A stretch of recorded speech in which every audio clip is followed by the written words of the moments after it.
Menjelang pukul 2 siang, mobil yang Adit kemudikan memasuki pelataran sebuah kafe yang menjadi lokasi meeting.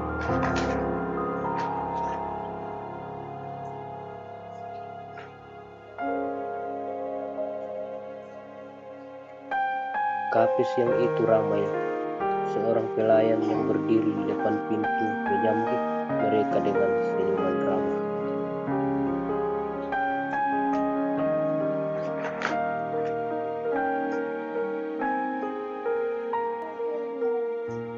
Untuk berapa orang?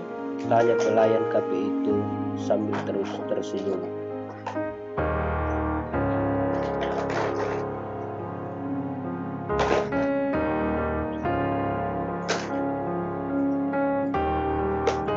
Kami ada janji dengan Pak Andre Wijaya dari PT Singarsari. Oh, silakan Pak, beliau sudah datang.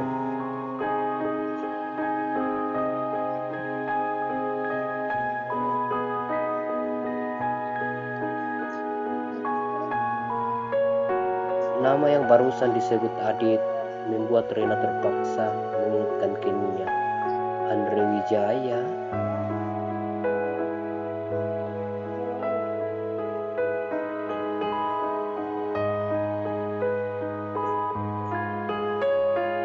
Kenapa nama kliennya itu bisa sama persis dengan nama pria masa lalunya?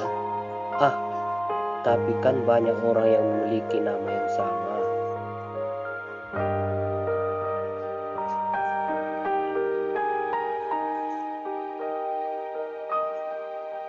Rena berusaha menghibur diri sambil terus melangkah masuk mengikuti pelayan tadi.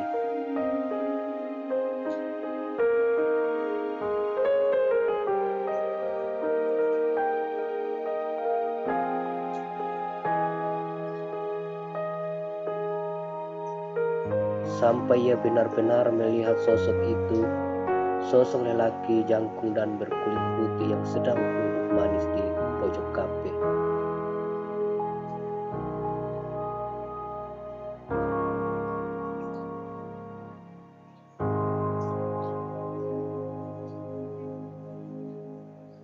Oh tidak, kenapa dia? Jika ada orang yang tidak ingin ia temui saat ini, dialah orangnya.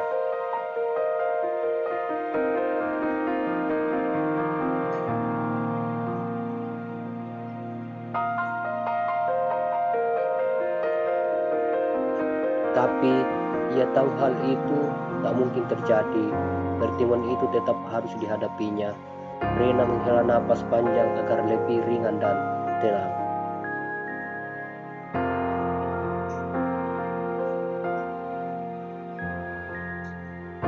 Selamat siang, Pak Andre. Maaf kalau membuat Anda menunggu terlalu lama. Sapa Adit ketika sudah berada di meja pria itu.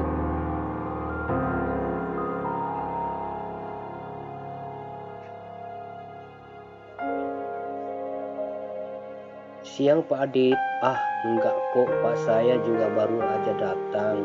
Pria itu tersenyum sambil berdiri dan menjabat tangan Adit.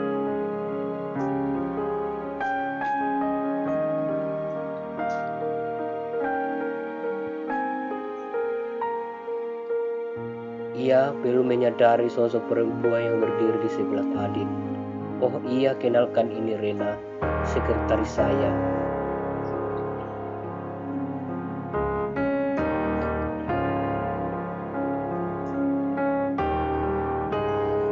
Selamat pagi Rena, sontak ia mendongak dan mendapati Adit tengah berjalan menghampiri mejanya dengan wajah sumringah.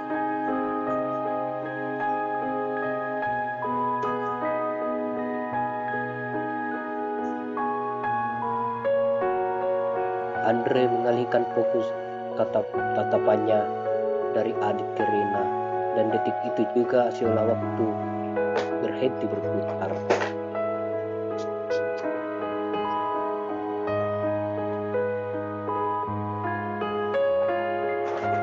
Rena merasakan jantung berdetak lebih cepat. Rena, Andre menyebut namanya lirih.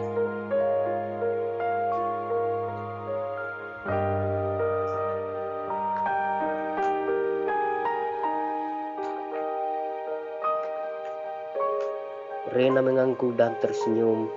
Halo Pak Andre, apa kabar? Sapa Rena berusaha riang. Baik, kamu?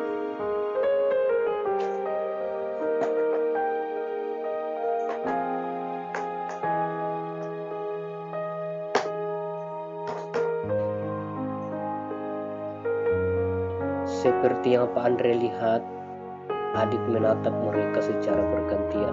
Loh, kalian sudah saling kenal? Rena mengangguk.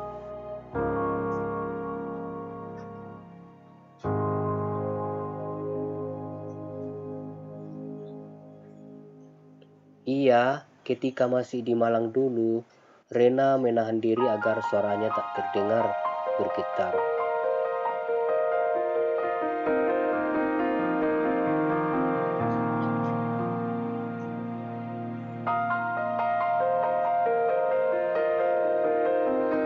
Diam-diam Adit memperhatikan wajah Rena. Setahun jadi sekretarisnya, ia pun baru sadar ternyata Rena manis juga.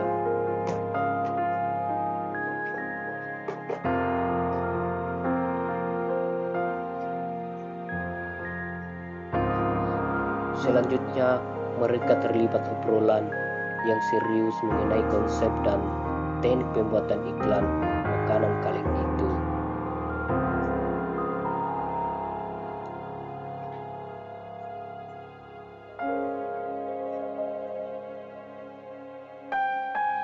Hingga tak terasa waktu sudah menunjukkan pukul 4 dan Adit mengakhiri presentasinya.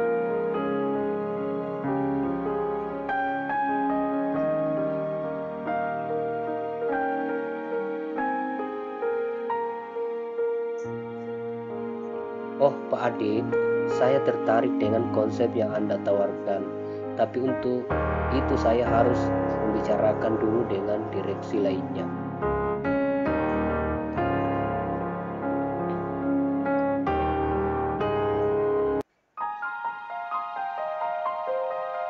Baik Pak, kami akan tunggu keputusannya, kata Adit.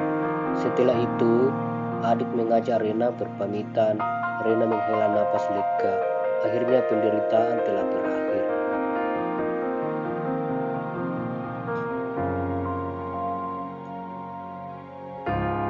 Ketika mereka sudah di dalam mobil, Adit menilik sekilas ke arah arlocinya.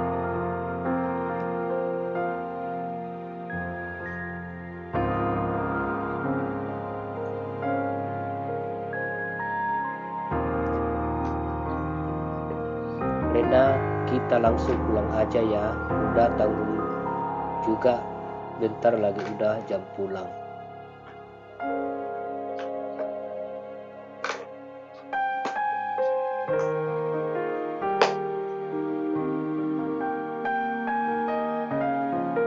Tapi Mas, saya kan masih harus menyelesaikan laporan hasil meeting tadi.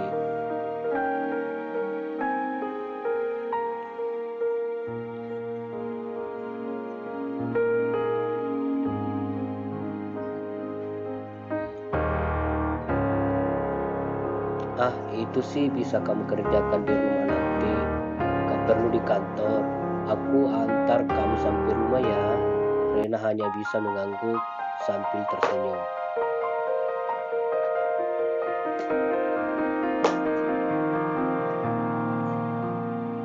Di dalam mobil, Rena lebih banyak diam. Gadis itu tampak sedang melamun sambil memandang keluar jendela.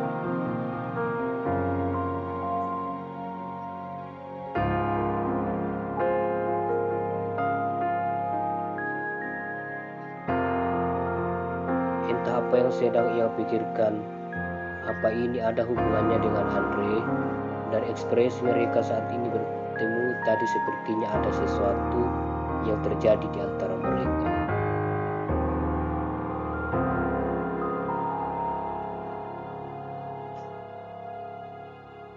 Kamu gak apa-apa kan?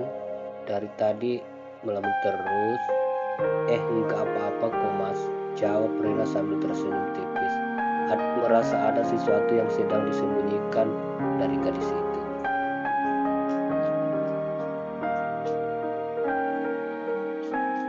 Kamu sudah lama kenal dengan Pak Andre? Cukup lama.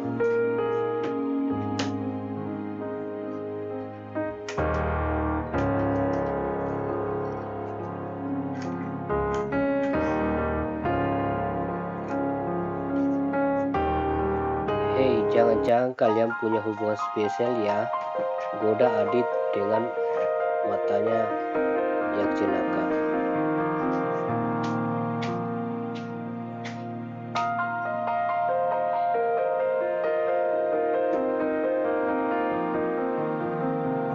Rena terdiam sesaat, lalu mengalihkan pandangannya keluar jendela. Kami berteman dekat, tapi itu dulu, jawab Rena kemudian.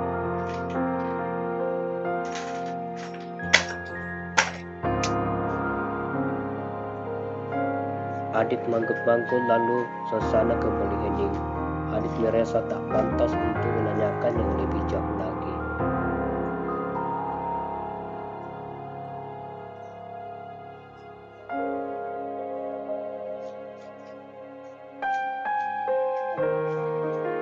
Terima kasih ya, Mas, sudah mengantar. Maaf, udah ngerepotin. Rena mengatakannya dengan sangat sopan.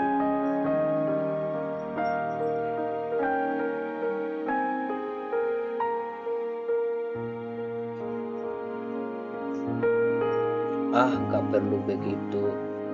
Ini hal yang wajar kok. Kamu di sini tinggal sama siapa, Rena?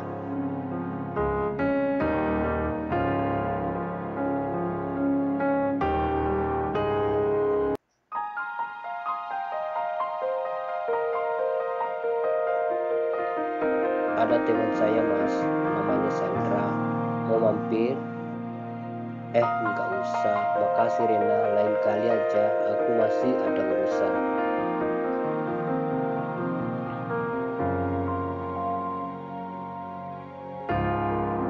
Oh, Mas, hati-hati ya, ucap Rena sambil tersenyum manis dan memandangnya ke Dempo.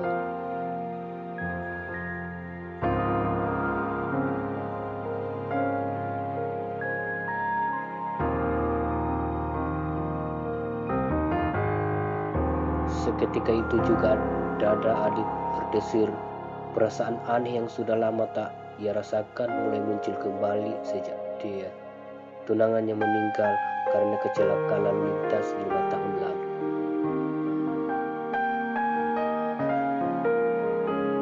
Hingga tak terasa waktu sudah menunjukkan pukul 4 dan Adit mengakhiri presensinya.